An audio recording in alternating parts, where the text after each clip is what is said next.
Shalom, Bapak, Ibu, serta saudara dan anak-anakku yang dikasihi Tuhan.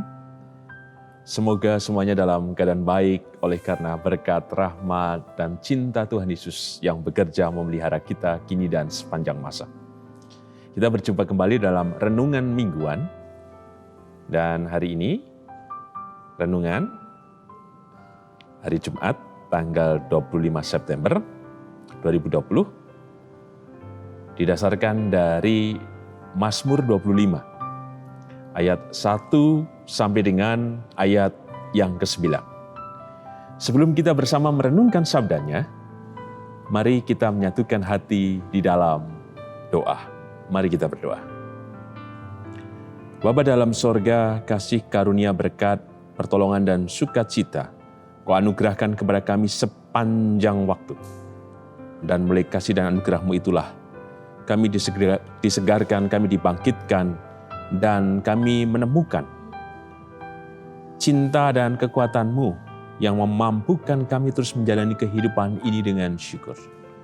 Bahkan, kedahsyatan dan mujizat-Mu bekerja kepada kami, sehingga di masa-masa bencana ini, Engkau Tuhan tetap memampukan kami untuk terus berjuang dan melanjutkan kehidupan ini. Kami ucap syukur Tuhan untuk anugerah, kasih, dan kemurahan-Mu itu. Demikian juga kebenaran-Mu yang hendak kami renungkan bersama, maka mampukan kami dengan terbuka untuk menemukan kebenaran-Mu itu. Teguhkan iman kami, jamahlah kami supaya kebenaran-Mu bekerja dan menjadi berkat untuk iman dan kehidupan kami. Berfirman-Lah ya Tuhan, kami siap mendengarkan sabda-Mu. Kuduskan layakan kami melalui pengampunan-Mu ya Tuhan. Kami percaya Engkau mengampuni dari setiap kebersalahan kami, dan kami percaya kemurahan-Mu yang tak terbatas itu memulihkan segenap tubuh jiwa roh kami. Di dalam-Mu Tuhan Yesus sang sumber kehidupan dan keselamatan, kami naikkan doa ini dengan syukur, dengan percaya dan berserah. Amin. Bapak, Ibu, saudara dan anak-anakku yang dikasihi Tuhan, mari kita merenungkan sabdanya yang didasarkan dari Mazmur 25 ayat 1 sampai dengan ke-9 dengan judul perikop, Doa Mohon Ampun dan Perlindungan. Mazmur pasal 25 ayat 1 sampai dengan ke-9. Demikian sabda Tuhan. Dari Daud, kepadamu ya Tuhan, kuangkat jiwaku.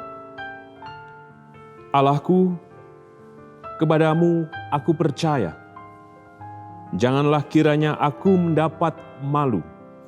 Janganlah musuh-musuhku beria-ria atas aku. Ya, semua orang yang menantikan Engkau takkan mendapat malu.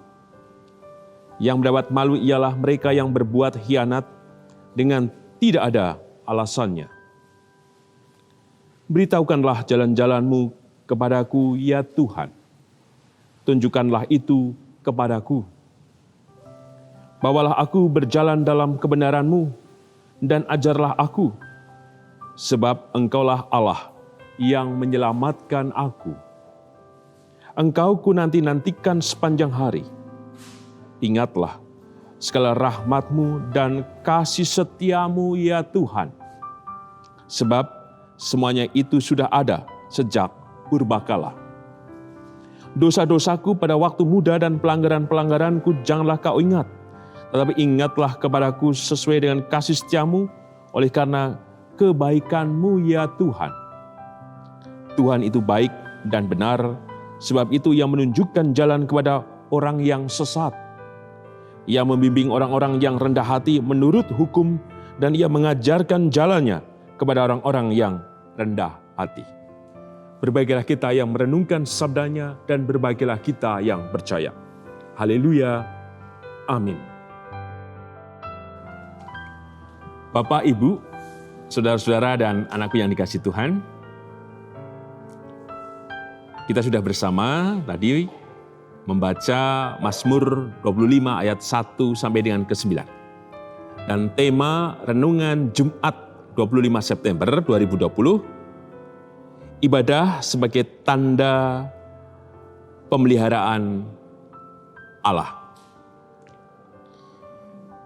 Ketika kita masih kecil, mungkin di antara kita masih ingat ketika habis bertengkar atau konflik, entah dengan saudara sekandung atau dengan teman dekat, kemudian untuk pemulihannya kita menggunakan jari kelingking sebelah kanan atau tangan kanan. Kalau dalam bahasa kami di Banyumas sana wawuhan. Saya tidak tahu istilah di Yogyakarta, wawuhan, untuk berdamai. Dan setelah berdamai, biasanya hubungan semakin baik dan semakin akrab. Entah nanti bermain bersama, bahkan makan bisa dibagi bersama, dan lain sebagainya. Dan yang menarik, ketika wawuhan atau cara berdamai yang dilakukan anak-anak kecil ini, selalu ada pihak yang berinisiatif untuk meminta maaf, dan pada sisi yang lain dengan terbuka, ada yang memberi maaf. Ini menarik bagi kita bersama. Tetapi kemudian, ketika si anak semakin besar, dan semakin besar, bahkan semakin dewasa, kecenderungannya adalah semakin susah atau sukar untuk meminta maaf. Atau memaafkan. Atau berdamai dengan yang lain. Bahkan dalam kehidupan rumah tangga, ada pula yang memposisikan diri selalu benar, sehingga tidak pernah meminta maaf. Entah dengan pasangannya, entah dengan anak-anaknya atau dengan keluarganya, atau anak-anak yang semakin dewasa tidak mau meminta maaf kepada orang tuanya. Sebenarnya ia tahu bahwa dirinya salah. Tetapi kemudian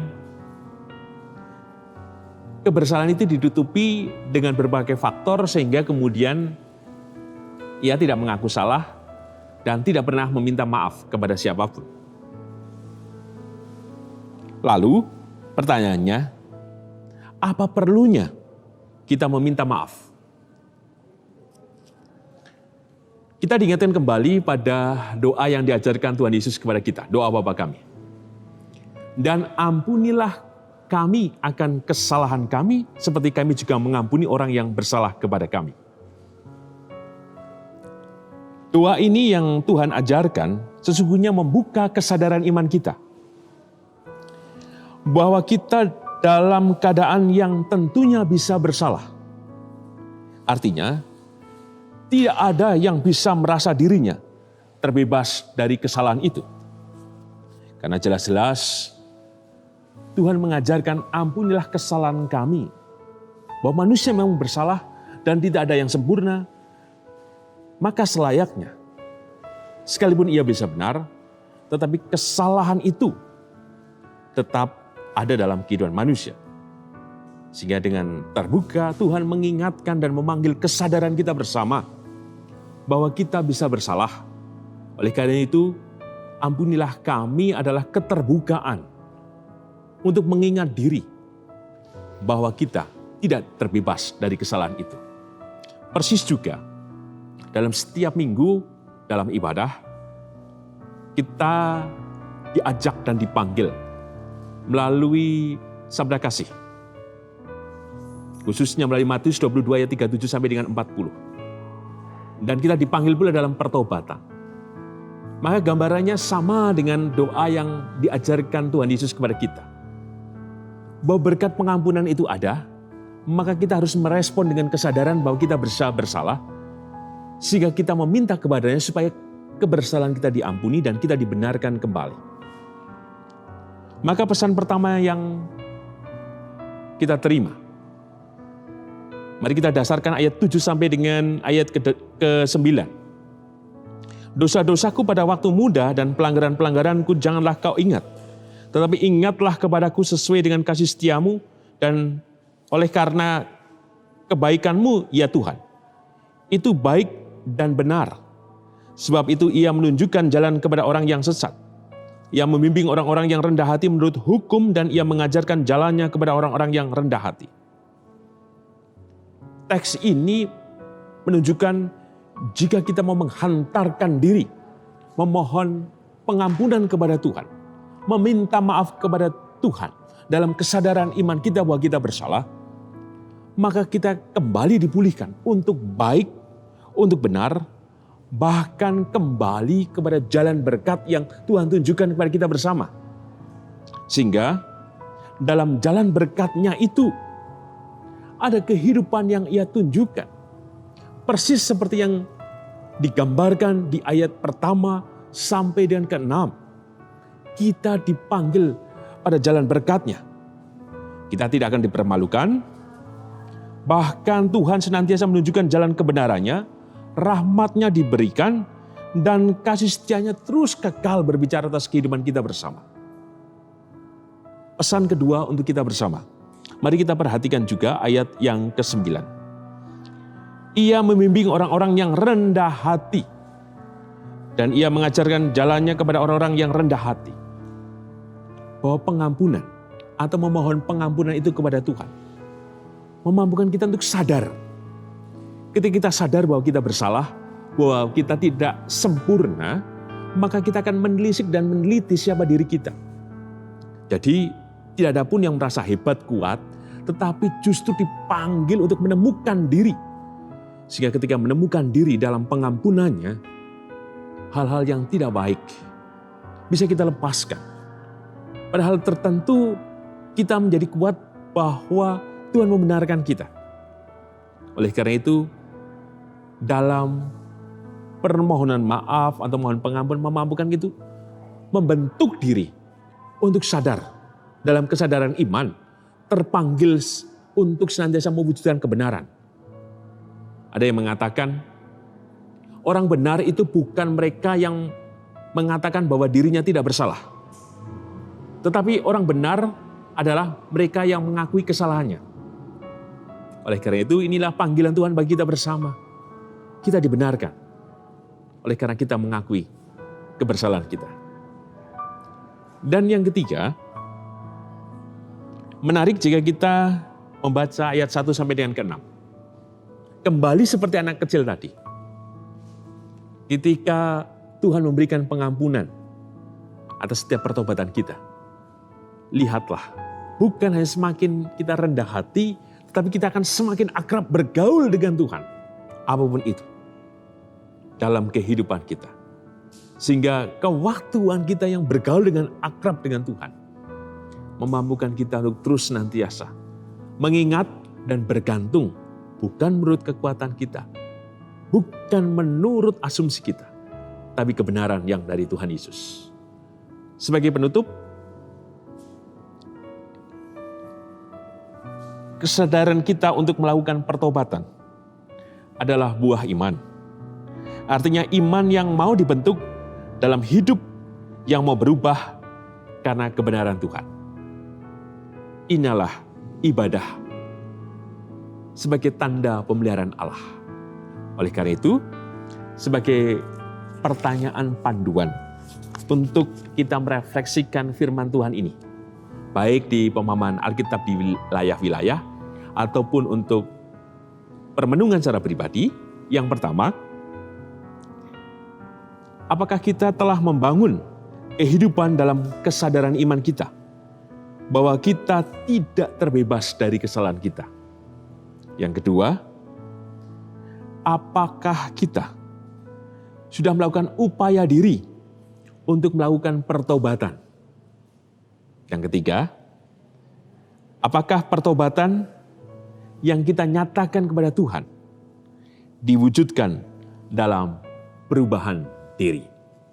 Demikian sabda Tuhan, dan kiranya menjadi berkat untuk kita bersama. Amin. Bapak, Ibu, serta saudara dan anak-anakku yang dikasihi Tuhan, mari kita menyatukan hati di dalam doa. Kami mengucap syukur Tuhan bahwa kebenaran-Mu dinyatakan atas kami. Hari ini kami diingatkan pada kesadaran iman untuk melakukan pertobatan.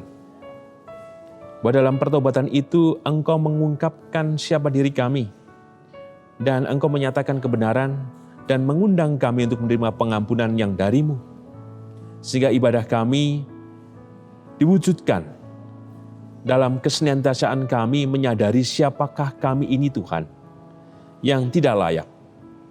Tapi pada sisi yang lain, janji-Mu kekal, menyatakan pengampunan dan berkat atas kami. Maka biarlah kami dengan terbuka mau merespon panggilan berkat-Mu ini Tuhan, sehingga kami dibangunkan dalam kesadaran iman kami untuk senantiasa berubah, untuk senantiasa bukan mengandalkan kekuatan kami, tapi pada kesadaran iman kami mendasarkan diri pada firman dan kebenaran-Mu itu, dan dibangunkan kehidupan kami untuk rendah hati, tidak merasa senantiasa benar, tetapi kami dibangunkan hanya untuk berpadan pada kasih dan kebenaran-Mu itu.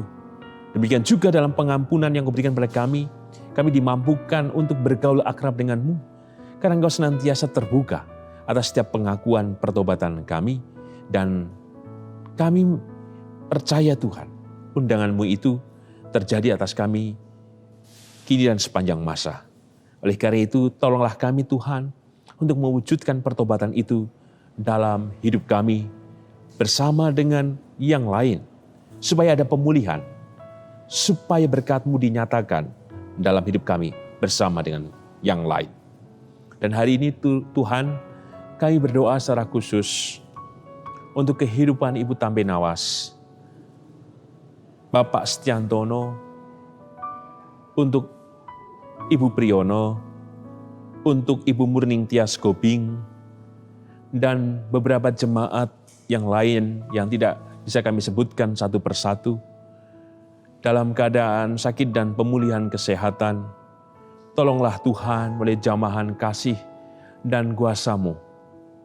Kami hanya meminta kepada-Mu dan kami percaya Tuhan, kasih-Mu yang kekal hadir, menyapa dengan berkat pertolongan dan keselamatan atas kehidupan hamba-hamba-Mu ini Tuhan. Satu persatu Engkau berkati dan Engkau urapi dengan karya keselamatan-Mu itu Tuhan. Kami mohon berkat-Mu ya Tuhan untuk kehidupan bergereja di GKJ Sarimulyo. Tolonglah kami, berkati kami, hamba-hamba-Mu Tuhan, dan kekuatan dan berkat-Mu yang limpah, terkhusus dalam situasi bencana COVID-19 ini. Bangunkan kesadaran kami untuk juga menjaga, untuk kemudian mendengar himbauan-himbauan pemerintah, dan tolonglah kami Tuhan juga dalam setiap tindakan kami, apapun itu, Engkau menyelamatkan kami ya Tuhan, termasuk upaya-upaya kami Tuhan untuk mencukupi kebutuhan hidup. Tolonglah kami Tuhan. Berkati juga anak-anak kami yang mencari pekerjaan, yang terus berupaya dalam pendidikan mereka.